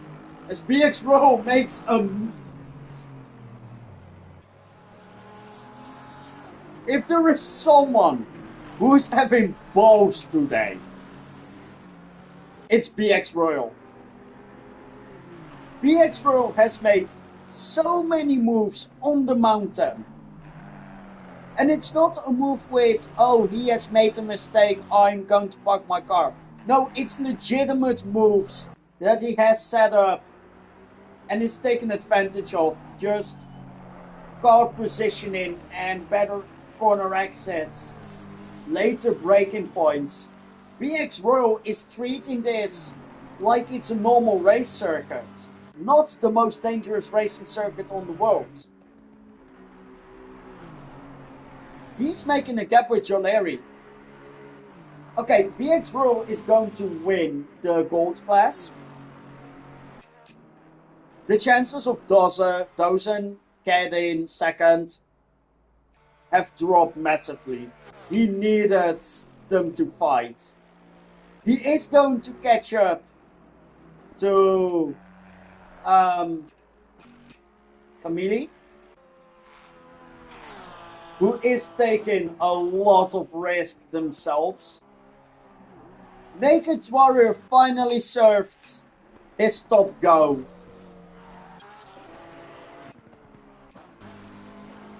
Also, the fact we're going to have another silver driving running in the top 3 is kinda insane.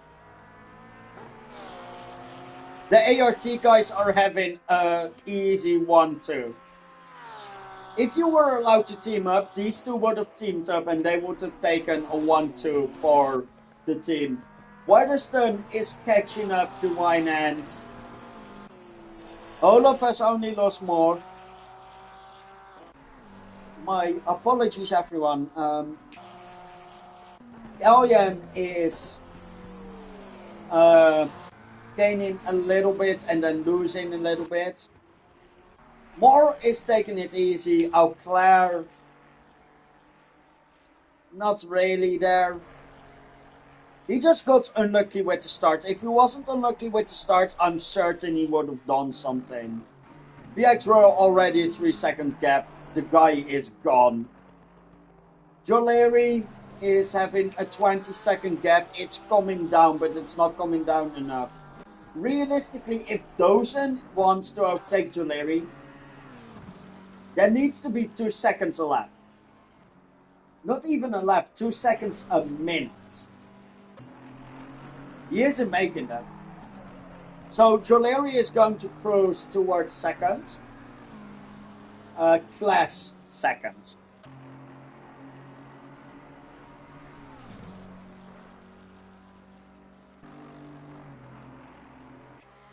Let's see, Camelius being calm. Scanlon is regretting ever showing up for this race. Black is taking it calm. Fitzpatrick kind of maintaining a 2-second gap to Trout. Donald is...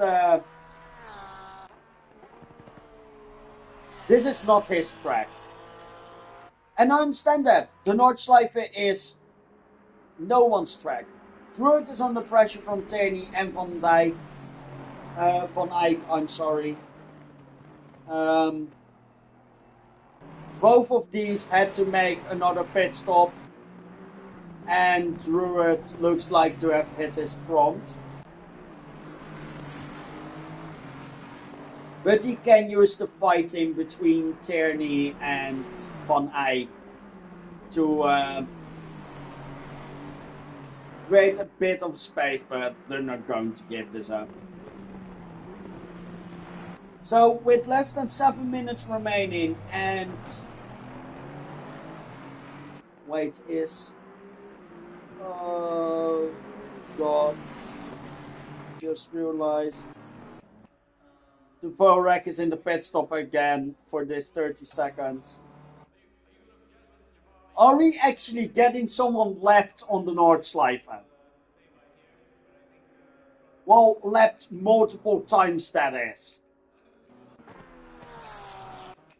But as I was going to say, with just 7 minutes remaining, this is going to be the final lap of the race. Morrow clearly in the lead, probably going to win unless he crashes a lot. Cabras is going to get second. Winans has one more lap to defend against Weatherston for the podium. So we're going to watch this battle for a bit. Silver versus gold, not that it matters a lot. Porsche versus McLaren. And with just one lap to go, we're here for it. Weatherston 4 seconds faster than Winans over the last lap. But catching up is one thing. Overtaking is a whole other. You can also do that. Is he waiting up? He is waiting up, but there's Holub as well. So it's now a 3-way fight for third place. And Holub now inserting himself in the middle.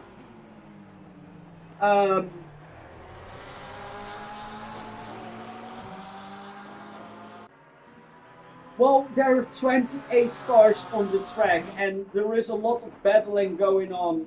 I can't focus on everyone at once. So I'm mainly focusing on where the battles are.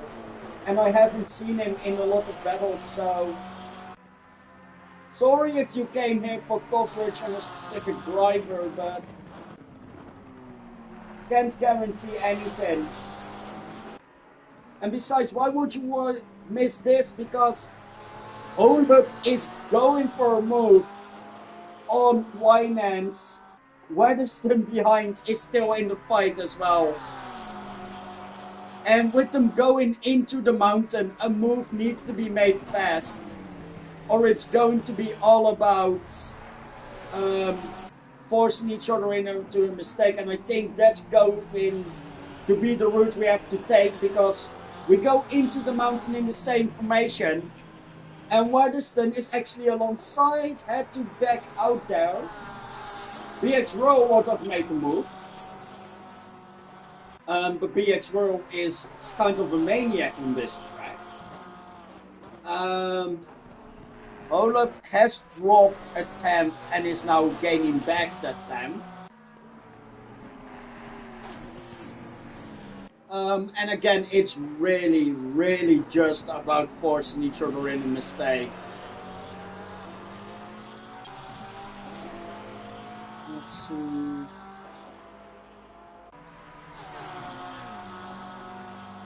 As Weatherston has dropped back, Winans is under a lot of pressure from the other Porsche. Don't know, is there anyone close to that 66? No idea. Well, this is the fight for the,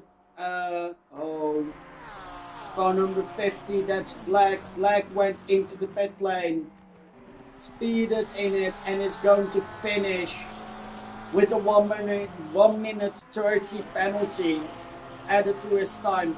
Weatherston seems to have given up the third position, so it's just between Holub and Winans.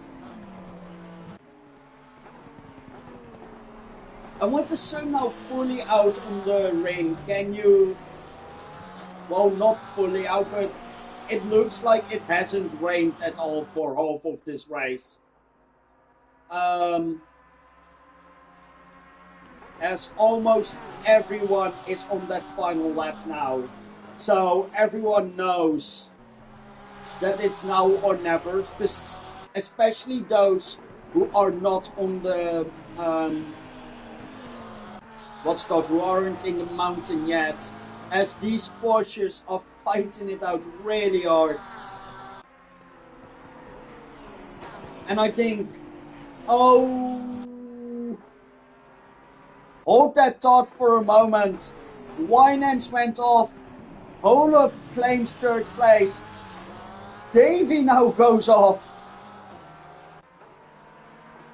And I think that means that Holub has secured third place. There's a white flag for car 27. He is now lapped by Morrow, so he doesn't have to suffer for an extra lap. But Holub has taken P3. Winans with a mistake is running P4. Weatherston behind him also made a mistake. So let's see, where are the other battles? BX Royal, of course, it's BX Royal making another move. This man does not know what slowing down is. He is just flying. Made the move before I could look at it, and Popov has hit another wall. Not really a weekend to write home about. Joleri has a gap. Camille has a gap. Dozen is actually fighting with Scanlon. So, and they have a 51-second gap to Drold. So they don't have to worry about being stuck behind someone. So we also need to keep an eye on the leader when the leader comes towards the line.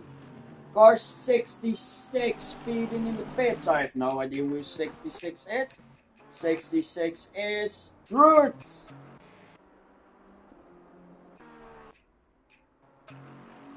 I mean, he is in 15th, so it's not bad. What's also not bad is Scanlon putting it alongside of Dozen. And Dozen keeps the position. Amazing defense from the bronze driver against the gold there. As they are going to be out on the approach of the carousel He does make the move this time, and I think that's going to be his position.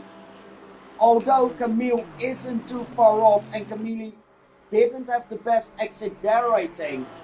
So Scanlon may catch up to Camille, but I doubt it.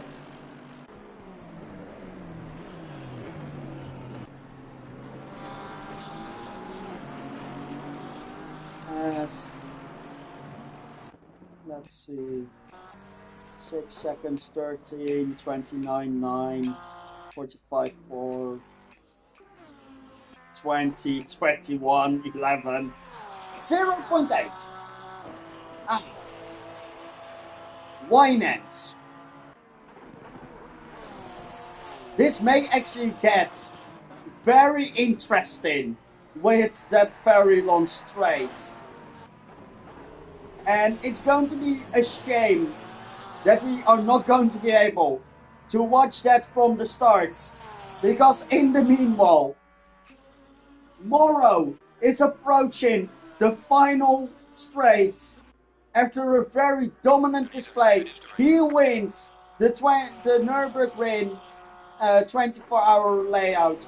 Gr3 is going to get in second. But the question is, who is going to get third? Winans is clearly in the slipstream. He's going to put everything together for the final move. He's really close. Is he going to move out of the slipstream? Is he going for the move? He is going side by side. He is ahead. And he is the moved on. Can Holub pressure him into one final mistake? I doubt he can. Well, kind of push to pass, but he pushes him right again. Loses all momentum. And by honoring the slowdown rule, he gives up third. It's Winans in third. Holub in fourth. Weatherston in fifth. Moore recovered to sixth. Galen takes seventh. Auclair, after suffering with the damage, takes eighth. BX Royal, absolute fucking madman, has fought with everyone, has made a lot of overtakes on the mountain. He's going to claim P9. Then we have Joleri behind, going for P. Oh god, the whole order is messed up because people jump to the pits. Don't know what position he is, but coming through the final corner. Scanlon, despite not having the best race, suffering a lot of damage, he does make up for it. Dozen does eventually get Camille. He takes third for the bronze class. Camille takes what's that P11? I have no idea. Popov must have had another incident because he's dropped behind Camille as well. Not really what you want to see. We know Popov can do better, and he is wanting to rectify this result next race. Then we have Drought. We actually started towards the back now that I think about it. So drove a really clean race, took advantage of the mistakes of others, and has capitalized a lot of it, even though the front of the BMW is looking a bit rough. He's being followed by Donald, who is still fighting with Fitzpatrick actually. So this fight isn't... it's technically over. After this point, there is no overtake. So I doubt there will be an overtake. No, there won't. It's Donald and then Fitzpatrick. Black, we won't know the finishing position of because he will have that stop-go penalty that's going to count towards his time. He is actually going into the pit lane, but it won't matter because He will cross the line before he gets to his pit box. And even then, the penalty only counts if you cross the line after the pit line, that is. So he's going to stand there for, well, actually, you got the 60-second penalty, so it's not as bad as I thought, but he is going to lose positions because of this. We also have two people in P10. Don't ask me how. But then we have Van Eyck. Van Eyck has got past Tierney. So those two finish in that order as well. Wait. It looked for a second that Van Eyck jumped up and that Tierney...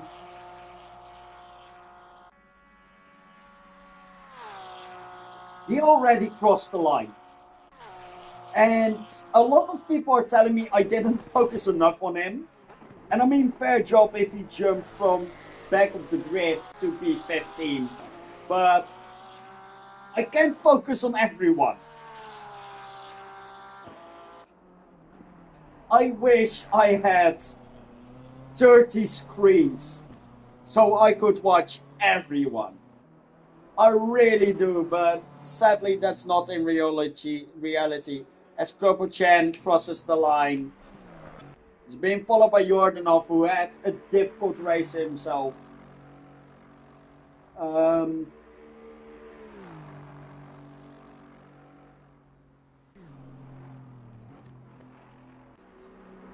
don't know who Greg is. Is that bad? Is it bad that I don't know Greg? I haven't been involved in ACC for a bit. Does Jordanov actually jump black as well?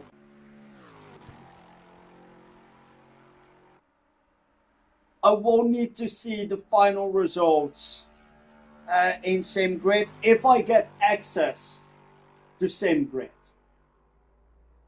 Because at the start of this race, I tried to look at the standings and I couldn't see the standings for some reason. As Druid is the final one to come across the line.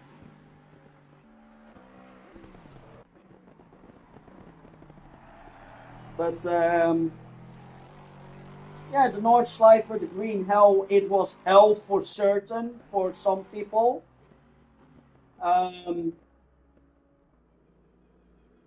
But for others, it was more like heaven because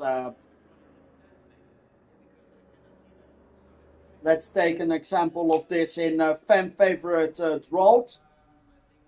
He could be 15. That's not too bad. That's not too bad. But yeah, that was the race for today, everyone. I hope you enjoyed. I hope Greg is proud of Drolt.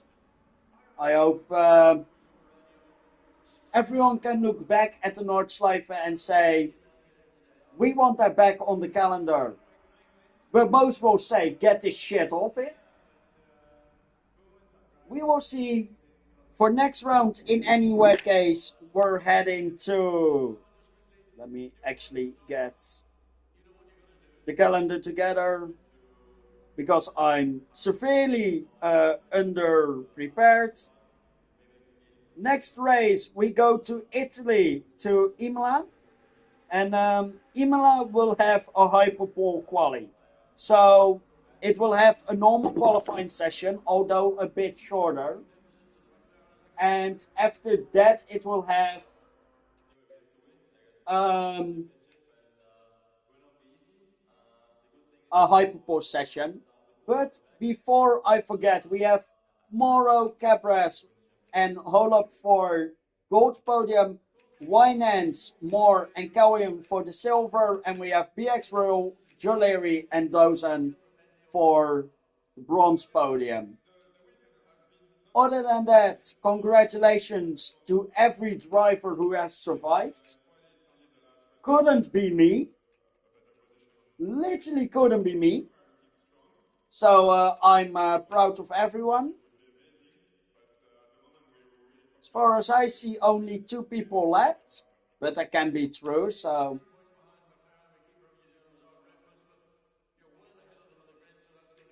actually, with gaps that I'm seeing, yeah, it may be true. I have no idea. I don't care really. Doesn't matter really. Next week, Imola Hyperpole. Um, and I hope everyone has enjoyed. That's all from me. And I wish everyone a very nice evening.